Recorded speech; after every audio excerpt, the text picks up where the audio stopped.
मूसा अलैहिस्सलाम যখন রব্বে করিমের সঙ্গে দিদারে রওনা দিয়েছেন, খুব খেয়াল, मूसा अलैहिस्सलाम রব্বে করিমের সঙ্গে সাক্ষাৎ হবে। তো मूसा अलैहिस्सलाम যখন যাচ্ছে তখন প্রতিমধ্যে তিনজন লোকের সঙ্গে দেখা। কয়জনের সঙ্গে? যারা বলেন কয়জন? তিনজন। প্রথম ব্যক্তি मूसाকে ডাক দিয়ে বলতেছে, আল্লাহর নবী मूसा আপনি কই যান? বলতেছে আমি যাইতেছি রব্বে করিমের সঙ্গে দিদারে সাক্ষাতে যাচ্ছি, কারণ তুর পাহাড়ে যেতেছি। বলে তোমার আল্লাহরে জিগাইবানি, আমি একটা নালিশ দিতেছি শুনবা। নালিশটা হলো তোমার আল্লাহরে জিগাইবা, আমার আল্লাহ অনেক ধন সম্পদ দিছে, টাকা পয়সা বাড়ি গাড়ির মালিক আমারে বানায়া দিছে। এত সম্পদ তো আমি চাইনি, এত পরিমাণ সম্পদ দিছে।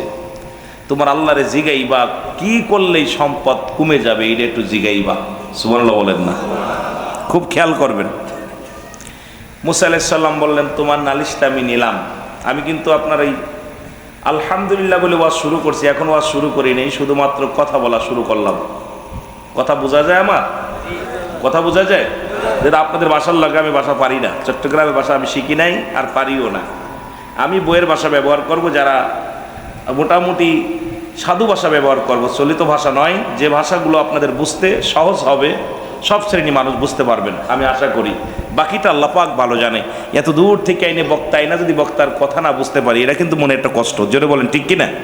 আপনারা যখন কথা বলেন আমরা শুধু ইয়েস নো ভেরি গুড, কথা বুঝেন নি? যদি কিছু কয় ইয়েস বুঝছি, যদি কিছু কয় বুঝেন না নো, যদি কয় ভালো হয়েছে কয় ভেরি গুড। কি ঘুমায় যা পারি তাই। আরেক লোকের লগে দেখা, একটা মহিলা ডাইকা বলতেছে নবী মুসা কই যাও? বলতে তুমি বোঝো নাই, আমি তুর পাহাড়ে যেতেছি আল্লাহর লগে দিদার করতে, সাক্ষাৎ করতে। আমার একটা নালিশ নিবা? কই তোমার নালিশ কি? আমার আল্লাহ আমারে গরিব বানাইছে, মানুষের বাড়ি বাড়ি ভিক্ষা করে খায়, চায়া চিনতে খায়। তো তোমার আল্লাহ আমারে গরিব বানাইলো কেন? কি আমল করলে আমি ধনী হবো, এটা একটু জিগাইবা আমার আল্লাহ রে। এই গরিব মানুষ ভাল লাগে না, এই ঘর নাই বাড়ি নাই কিচ্ছু নাই, এই অবস্থায় দুনিয়া চলতে পারি? তোমার মৌলারে জিগাইবা কি কাজ করলে ধনী হওয়া যাবে। কে নিলাম তোমার নালিশটাও নিলাম, দুজন নালিশ। আর একটা লোকের লগে দেখা, তিনজনের লগে। এই লোকটার হাত পা কিচ্ছু নাই, মাটির মধ্যে ঘোরাঘুরি করতেছে। मूसा আলাইহিসসালাম বলতেছে মুসা কই যাও? আমি যাইতেছি আল্লাহর সঙ্গে দিদার করতে। দিদার করতে আমার একটা নালিশ নিবা, আমার একটা কথা আল্লাহরে জিগাইবা। কয় কি? তা আমার আল্লাহ আমার যে বানাইলো, আমার হাত নাই পা নাই, আমার কিসের জন্য বানাইছে? আমার যে কোনো কাজে লাগবে নি, আমার কি কোনো কাজে লাগবে? আর তোমার মৌলারে কি জিগাইবা যে আমার খালি খালি হাত নাই পা নাই, দুনিয়ায় অক্ষম, তা আমার কেন বানাইলো? আমার দিয়ে কোনো কাজে লাগবে? দেখো তোমার নালিশটাও নিলাম। তিনটা নালিশ নিয়ে मूसा আলাইহিসসালাম তুর পাহাড়ে চলে গেছে রব্বে করিমের সঙ্গে সাক্ষাৎ করতে। খুব খেয়াল, তিনটা নালিশ নিয়ে কার কাজ গেছে? জোরে বলেন না কার কাজ? আল্লাহর কাছে। আল্লাহর সঙ্গে কথাবার্তা শেষ। আল্লাহরে জিগায় মাওলা আপনার কাছে তিনটা প্রশ্ন জানতে চাই, তিনটা উত্তর আমি জানতে চাই গো রব্বুল আলামিন। আল্লাহ বলে নবী মুসা তুমি যাবার বেলা কি জিগাইবা বলো। নবী মুসা ডাক দিয়ে বলে রব্বুল আলামিন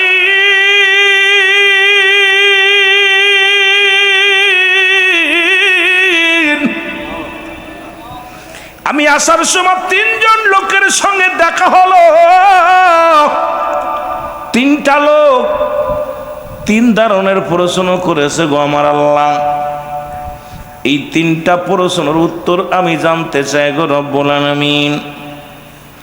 আমার আল্লাহ কয় নবী মুসা রে কি জানতে চাও বলো। বলে এক নাম্বার প্রশ্ন শোনো গো আমার আল্লাহ। এক ধনীর সঙ্গে দেখা হলো। ধনী বলে মুসা কই যাও? কই তোর পাহাড়ে রব্বে করিমের সঙ্গে সাক্ষাতে। রব্বুল আলামিন ওই ধনীর আল্লাহ তুমি এত ধন সম্পদ দিছ, বাড়ির অভাব নাই, গাড়ির অভাব নাই, সম্পদের অভাব নাই। আমার জিগাইছি তোমার জিগাইতি কি আমল করলে তার ধন সম্পদ কমে যাবে। আমার আল্লাহ কয় নবী মুসা রে পরে যায় বলবা আজ থেকে যেন আমার শুকরিয়া আদায় না করে, দেখবা সব সম্পদ কমে যাবে। জোরে জোরে বল আল্লাহু আকবার। ওজন্য আমার শুকরিয়া আদায় না করে আলহামদুলিল্লাহ। দ্বিতীয় ব্যক্তির পরশন রব্বুল আলামিন। গরিব মানুষ, ঘর নাই, ছোট্ট কুড়ে ঘরের মধ্যে থাকে, চেয়ে চিনতে খায়। গরিব মানুষ বড় অসহায় এক মহিলা। রব্বুল আলামিন সে গরিব মানুষ সে কি আমল করলে ধনী হবে আমার একটু বলে দাও। রব্বুল আলামিন কয় নবী মুসা রে যা বলবা সেজন্য আজ থেকে বেশি বেশি আমার শুকরিয়া আদায় করে। জোরে জোরে চিল্লায় বলা যাবে না আলহামদুলিল্লাহ। ধনী যদি হইতে হয় বেশি বেশি শুকরিয়া আদায় করব। তৃতীয় নাম্বার ব্যক্তির প্রশ্নের উত্তর আমি জানতে চাই। রব্বুল আলামিন বলেন নবী মুসা শোনো, তৃতীয় নাম্বার ব্যক্তির প্রশ্নের জবাব তারে যে বলবা তারে বানাইছি জাহান্নামের ছোট্ট ছোট্ট ছিদ্রা আছে, সেই ছিদ্রাগুলো বন্ধ করার জন্য। ওই হাত পা যার নাই তারে আমি দুনিয়ার মধ্যে পাঠাইলাম, ওরে দিয়া জাহান্নামের ছিদ্রা বন্ধ করব। জোরে জোরে চিল্লায় বলা যাবে না আল্লাহু আকবার। প্রশ্নের উত্তর পাইছেন? কি বন্ধ করব? আস্তে না জোরে কইবি। কি বন্ধ করব? জাহান্নামের মধ্যে কিছু ছিদ্রা আছে, ফোঁটা, এটারে বন্ধ করব কারে দিয়া? যার হাত নাই, পা নাই, প্রতিবন্ধী।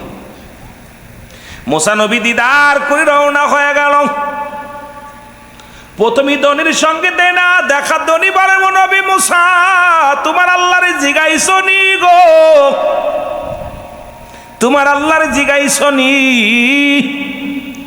নবী মুসা কয় জিগাইছি। বলে কি উত্তর দিছে বলো? বলে উত্তর দিছে তুমি আজ থেকে রব্বে কারিমের শুকরিয়া আদায় করবা না। ধনী ডাকতে কয় নবী মুসা আমারে কি তুমি পাগল পাইছো? ওরে আমার জমিন থেকে আসমান পর্যন্ত যদি সম্পদের পাহাড় হইয়া যায় তবু আমার রব্বে কারিমের শুকরিয়া আদায় করতে আমি বন্ধ করতে পারবো না, কারণ আমি রব্বে কারিমের গোলাম। ওই রব্বে কারিমের শুকরিয়া আমি জীবনেও ছাড়তে পারবো না। জোরে জোরে চিল্লায় বলা যাবে না আলহামদুলিল্লাহ।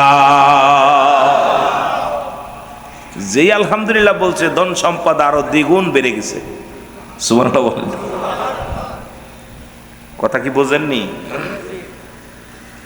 নবী মুসা গুটি গুটি পা যখন আগাইলেন, এবার যে গরিবের লগে দেখা রে, গরিব জিগায় নবী মুসা তুমি তোমার মাওলার জিগাই শুনি? কই জিগাইছি। বলে কি উত্তর দিছে বলো? বলে আমার আল্লাহ বলছে তুমি বেশি বেশি করে রব্বে কারিমের শুকরিয়া আদায় করবা। মহিলা কয় তোর আল্লাহ আমারে কি দেশে যে আমি শুকরিয়া আদায় করব?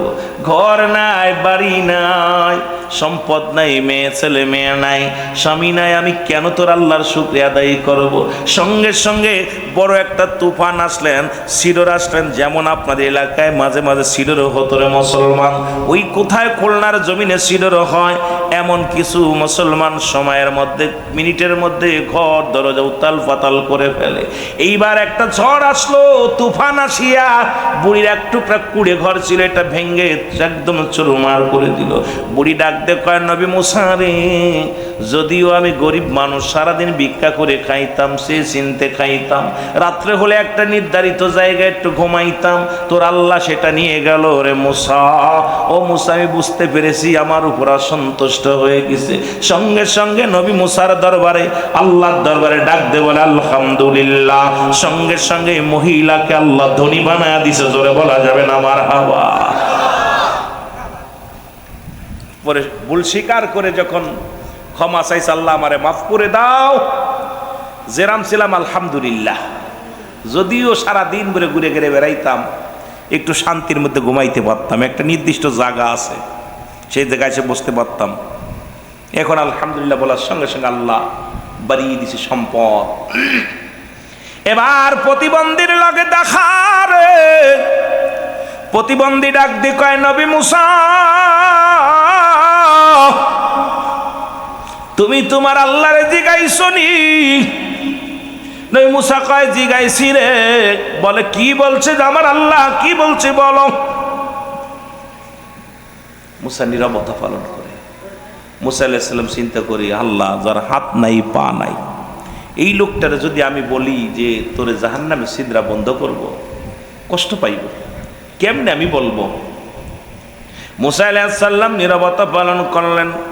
প্রতিবন্ধী ডাক দেখায়, ও নবী মুসা, তোমার আল্লাহরে কি জিগাইছনি? তোমার আল্লাহ কি জবাব দিছে আমারে বলো। নবী মুসা চোখের পানি ছেড়ে দিয়া বলে, প্রতিবন্ধী রে,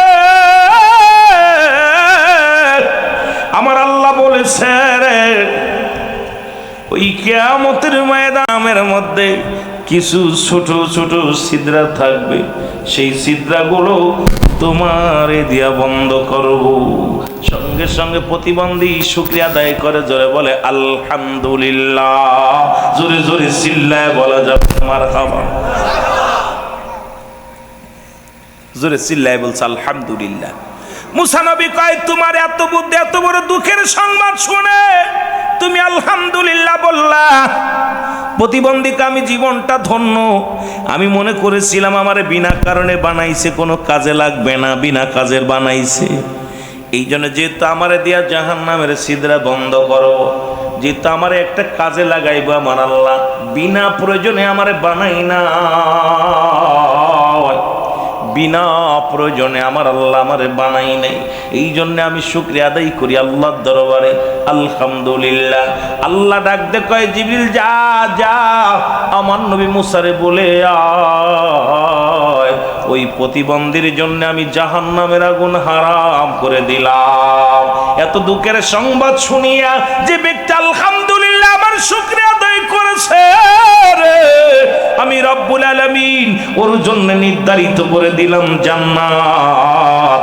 ওই জান্নাতের দরজাগুলো খুলে দিলাম। জোরে জোরে চিল্লায় বলা যাবেন আলহামদুলিল্লাহ। এই জায়গাটা পুরা করেন। আগায় আসেন, আগায় এসে বসেন, আগায় চলে আসেন, আগায় চলে আসেন সবাই। আমার বাজানেরা, দুঃখে থাকেন বলেন আলহামদুলিল্লাহ, কষ্টে থাকেন আলহামদুলিল্লাহ। যে হালাতে থাকেন রাখার মালিক কে? আল্লাহ দেখে না? আপনি যে কষ্টে আছেন এটা মনে আল্লাহ চোখে পড়ে নাই? কথা কয় না? পরে একটু জোরে বলেন না, পরে রব্বে কারিম দেখে, দেখে। সুতরাং আপনি যে হালাতে থাকেন না কেন জিগাইবেন, আসসালামু আলাইকুম ভাইজান, কেমন? আলহামদুলিল্লাহ। খেয়ে আছেন? আলহামদুলিল্লাহ। সুখে থাকেন, দুঃখে থাকেন, শুকরিয়া আদায় করবেন কার? আল্লাহ রাব্বুল আলামিন। যখন শুকরিয়া আদায় করে বান্দা, আল্লাহ তার উপরে রহম দান করে। জোরে বলেন না মারহাবা, আরো জোরে বলেন মারহাবা। মহব্বতের সঙ্গে দুরূদ শরীফ পড়েন, আল্লাহুম্মা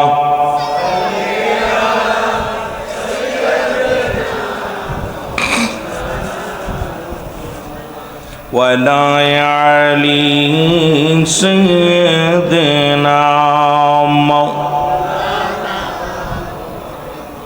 আরো জোরে বলেন আল্লাহুম্মা সাল্লি আলা